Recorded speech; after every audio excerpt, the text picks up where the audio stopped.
I'm Greg Moffett. I'm a criminal profiler, an author, college professor, and a psychologist. But when it's hunting season, I'm in the woods as much as I can be. Welcome to Southern Hunter.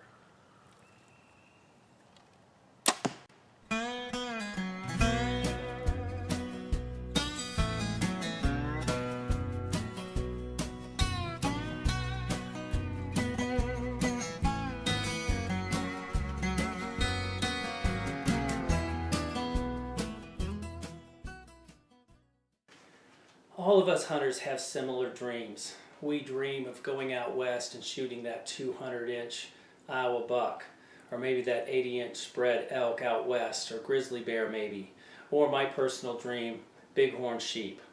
But let's face it, most of us just can't afford that, and even if we could only do it once or twice in a lifetime.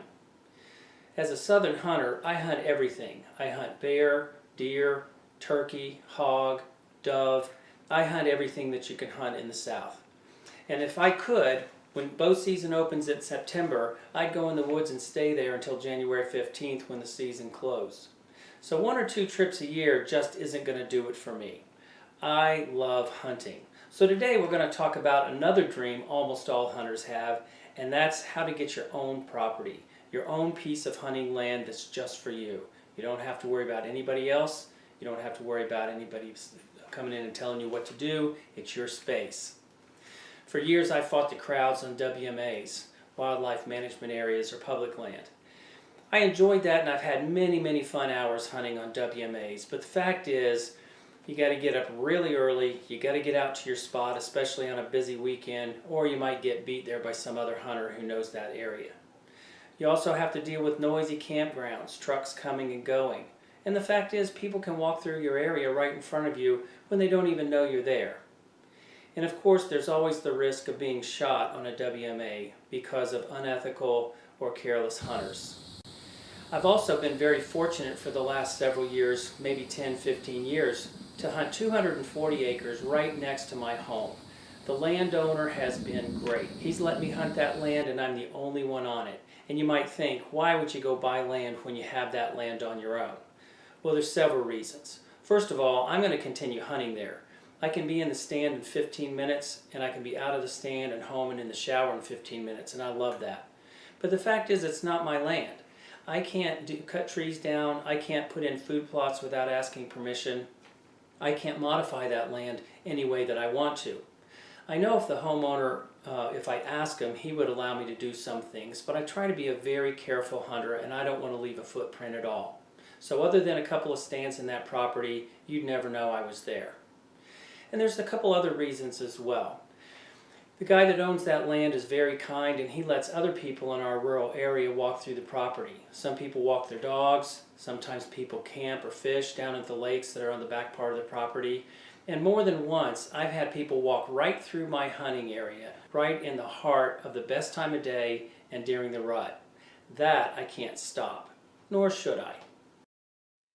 For the last few years, maybe 4 or 5 years, I've been in a lease with 3 great guys. I have enjoyed this tremendously. Leasing is a very feasible way to be able to hunt, to do your own thing. But once again, the fact is it's not my land. I can't modify that land in any way I want. Anything that I do there, any structure that I build, is going to stay there. It's not going to be mine inevitably. Plus, that land is owned by paper mill. They're going to come through and cut those trees down eventually, and when the trees are gone, there goes our hunting for a season or 2. Our trees right now are mature, and about 2/3 of our property is due to be cut. The same paper mill company that owns our lease owns several adjacent leases, and in the last few years, they've come through regularly cutting other areas. So even though they're not cutting our land, we have trucks coming and going, noise. We've got to deal with that disruption. Once was even during the rut. So I've decided it's time for me to find my own space. And that's what this episode is about.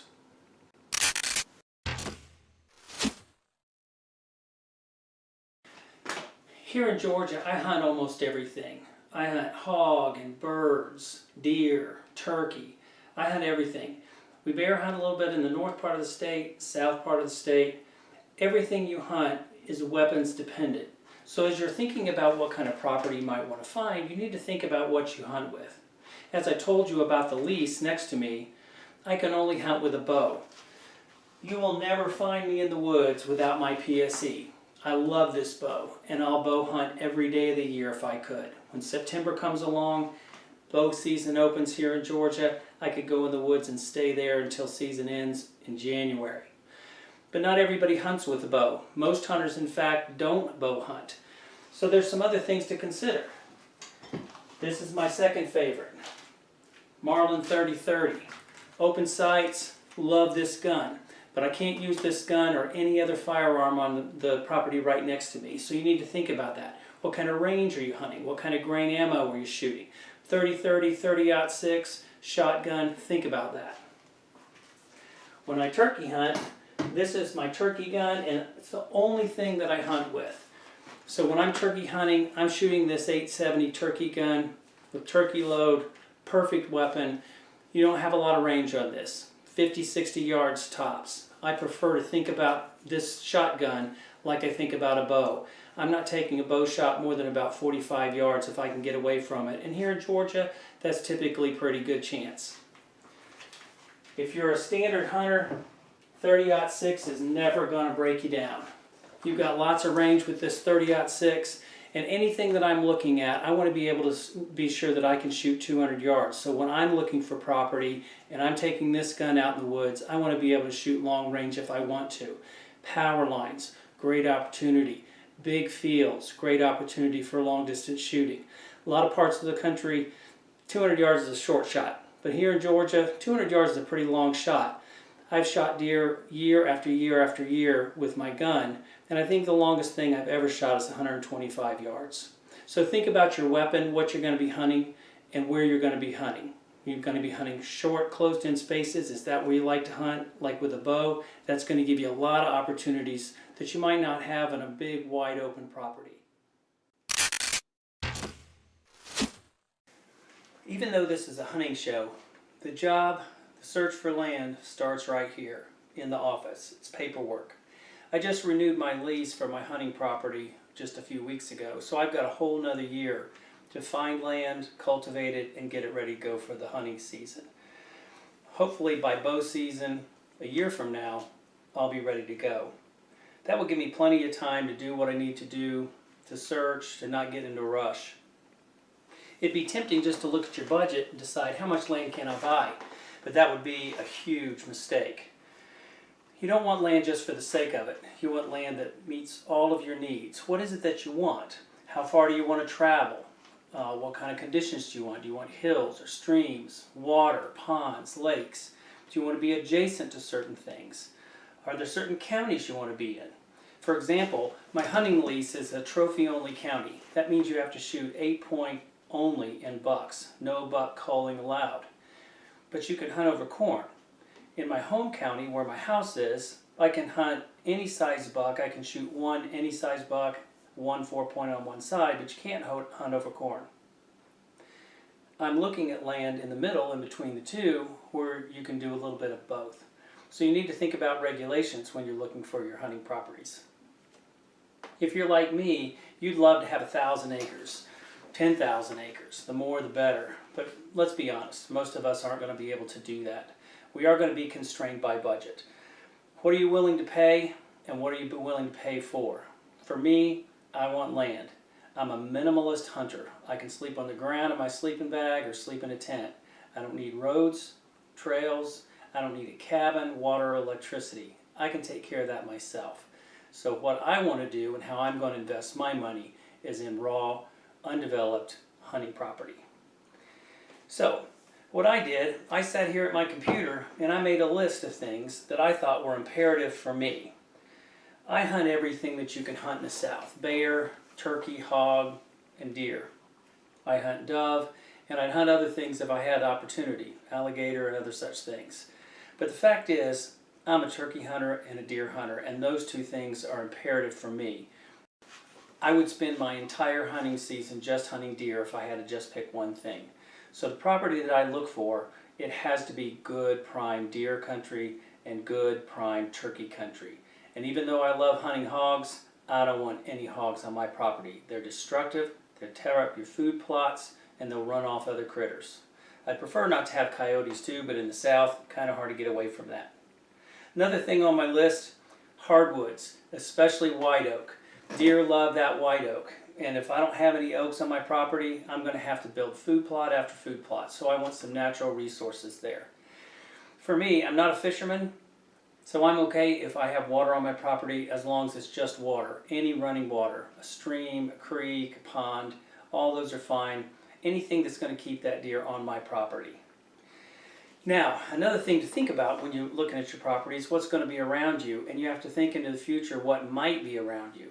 So for me, I want to make sure wherever I buy property, I don't have some big housing development or a Walmart going in right next door to me. So when I look at the land, I need to think how likely is it that that might happen. None of us can see the future, but at least we can make some good predictions, as I think you'll see. Finally, for me, I want to stay close to home. I don't like to drive more than a couple hours to go hunting.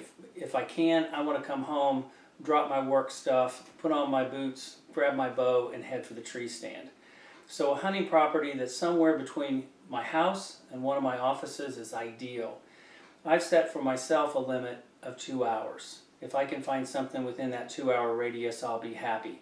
Ideally, I'd like it to be an hour, but I don't want to constrain my options for hunting just in that 60-minute range or so. So let's talk about some things on my list that I consider desirable but optional. The first thing on my list was had to do with the trees that are on the property. Here in Georgia, pine trees are a commodity that you can be pretty sure they're going to be cut eventually if you're leasing. In fact, that's one of the reasons I'm wanting to get out of the leasing property I'm in right now. Trees are mature, they're ready to be cut, and the majority of the trees on that property are going to be gone, and there goes my hunting property for a season or two. However, I would accept a property that was clear cut or thin cut, because if it was, I might get that land a little bit cheaper. And if there's creek bottoms or other wooded area and bedding areas, feeding areas that are nearby, I might be able to get away for a couple of years of not having the best hunting season, but get the land a little cheaper and keep it in my budget. So I'll consider a clear-cut property if those conditions apply. And one thing you need to think about as a Georgia hunter, and you're going to see this as we go through this process, trees are going to get cut, but they're not cut every 20 years. They're cut about every 7 to 10 years. You plant, you thin cut, you select cut, and then you clear cut. So that income every 7 years or so is something that you can count on as you do your planning for your finances and so forth. And that's, of course, assuming you take care of your trees. One of the things I'd really like to have is a property that's surrounded by other hunting properties. Because I know if there are other hunting properties around me, they're probably not going to be turned into industrial or high-density housing areas. So that's going to protect me. It's going to protect my deer. They're going to stay on the property or adjacent properties so that we can each help each other out a little bit through our food plots and so forth. So that's one thing I'd really like to see. I am not crazy about water or electricity, as I told you before. I'm happy if it's there, but I don't want to pay for infrastructure. I don't need another bill. I get along just fine. When I go to hunt, I hunt. That's what I do. So I don't need light bulbs and I don't need running water. So that's optional. If it's there, great. If not, that's fine too. One thing that you'll often see in properties like this, the kind that we're looking for, is landlocked property. In other words, there's no access from any road to the property, which requires an easement through some property. I would consider a landlocked property as long as there was a guaranteed easement. But one of the things you have to be careful about easements is if they're not guaranteed, a homeowner could decide to build something through your easement or simply deny you access, and then you're stuck.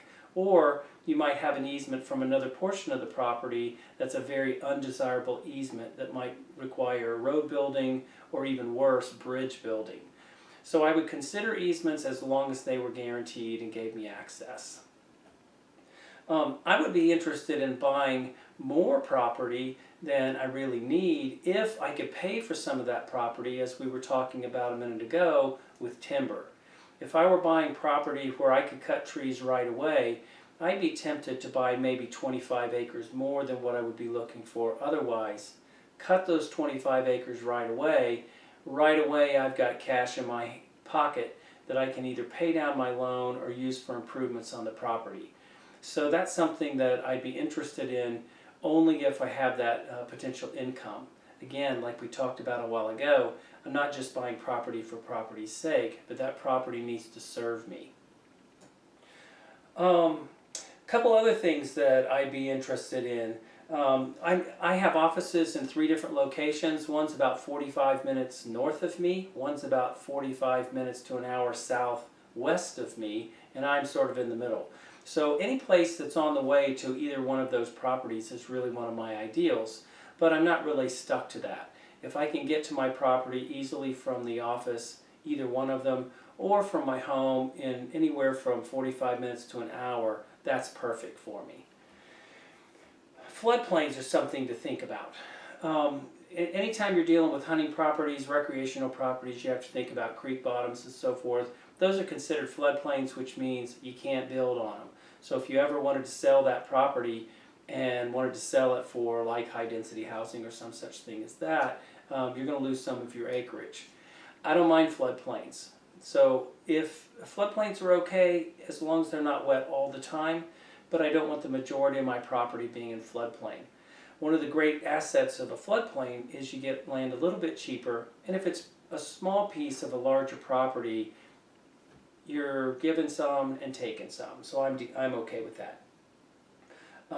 As I said, I don't need any roads or trails. If they're there, fine. If they're not there, fine. A lot of hunting properties, you'll see that people have built blinds, large wooden blinds, or they have ladder stands, climbers hanging on trees.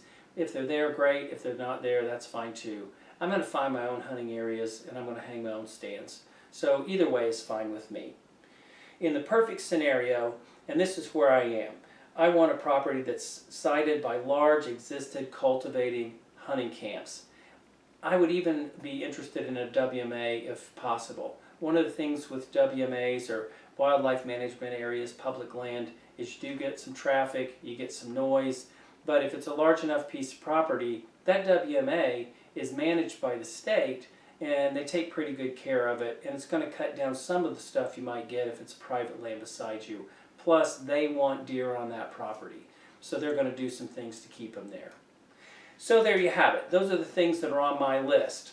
So my job now is to start looking for a way to find property.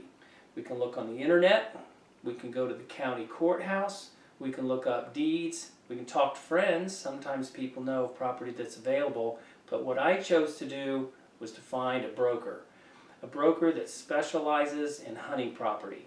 And let's look at how that worked out.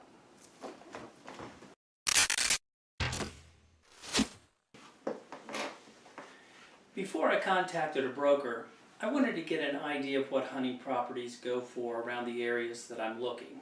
Hunting properties like property that you buy to live in.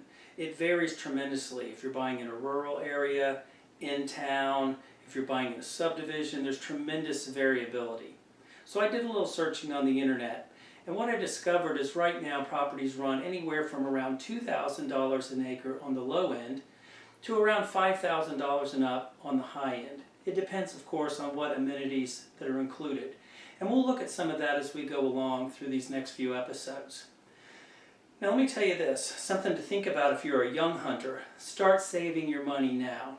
I saved up for 10 years so that I can do what I'm doing today. That saving process was deliberate, and I knew there would come a day when I'd be glad that I didn't spend a little money here, a little money there.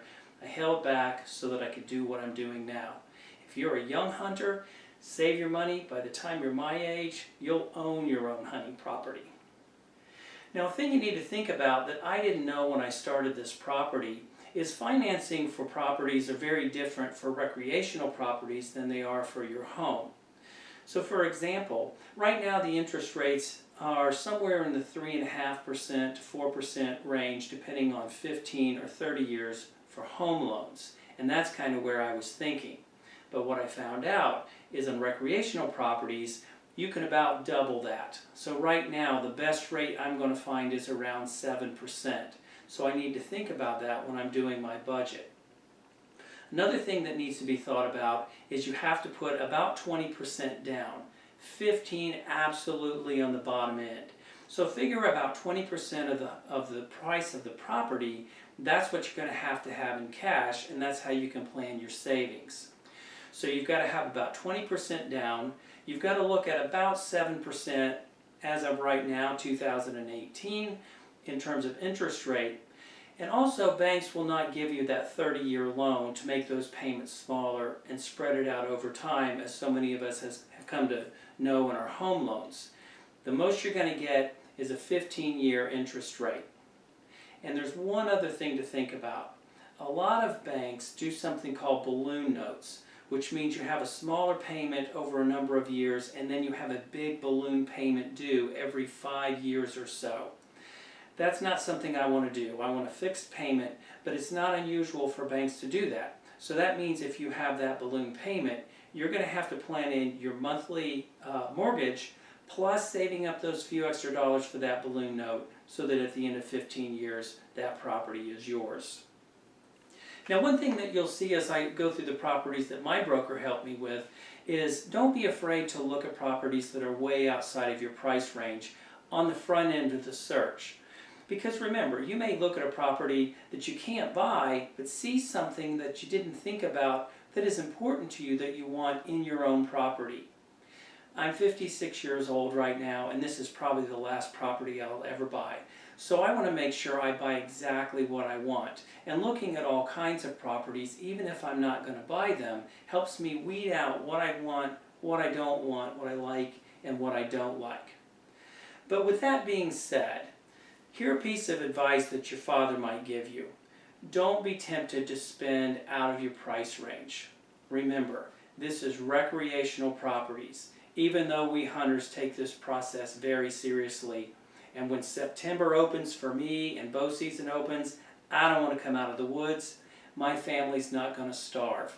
We could go to the store and buy our food if we need to, even though we eat everything that I hunt.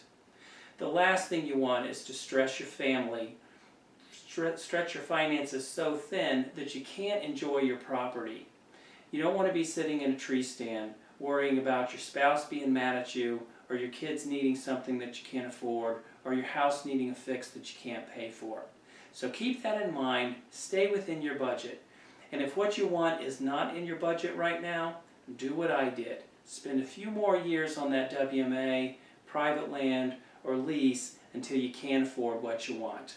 That's my word of advice as we move forward. So here we are. We've gotten started on our search for our own piece of hunting property. What we'll do next time is we'll start looking through some of the options that my broker sends to me, and we'll start seeing what we like, what we don't like, and hopefully narrow it down to 1 or 2 pieces of property that we might want to go see. So that's what's up next. Thanks for joining us on Southern Hunter. We hope you come back next time. And by the way, I have another dream. That dream is hunting with Ted Nugent and playing guitar with Eric Clapton. So if you see either one of those guys, let them know for me. We'll see you next time.